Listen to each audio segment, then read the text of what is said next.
Hello, everybody. It's Colonel Steve Akley, and I'm here at my place, the ABV Barrel Shop, suburban St. Louis, Missouri, the place where single barrels live.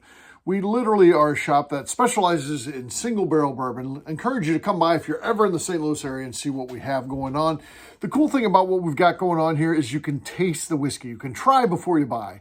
So all of our barrel picks are open and available to taste, and I think that is the way to go. We introduce you to a lot of new things here, and we're out there beating the bushes trying to find the real gems of the distilling world on the American distilling scene, and I think we do a pretty good job of that. But that's going to be up to you to come by and check us on that by tasting through some of the whiskeys that you see behind me on the wall there. So got a special one today. This is from Ohio, and to me, this is clearly the best distillery in Ohio.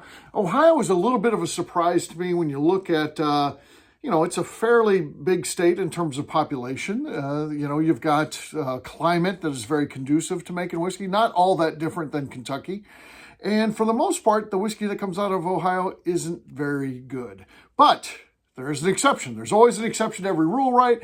And we've got a really good one here. I would put this distillery with any distillery out there, even the great Kentucky distilleries, and that is Middle West.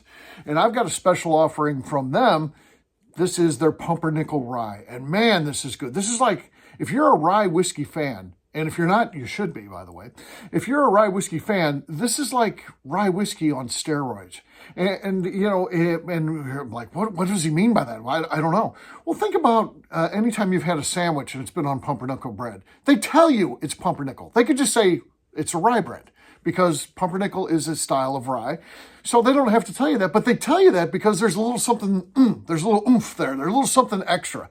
And that's what's going on here. That's what happens in the whiskey as well. Pumpernickel rye. I don't know why more people don't use it. Probably an expensive grain to utilize, I would guess. A little bit harder to find. You're not going to find a whole lot of granaries that are selling pumpernickel, I suppose.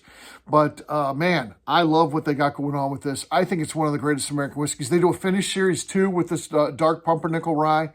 So good, man. I got the Naranja. Love it. Love it. It's one of my favorite whiskeys that I've gotten this year. Just absolutely am infatuated with that whiskey. So this is really good stuff. Middle West is doing some really good things. A little bit of a sleeper.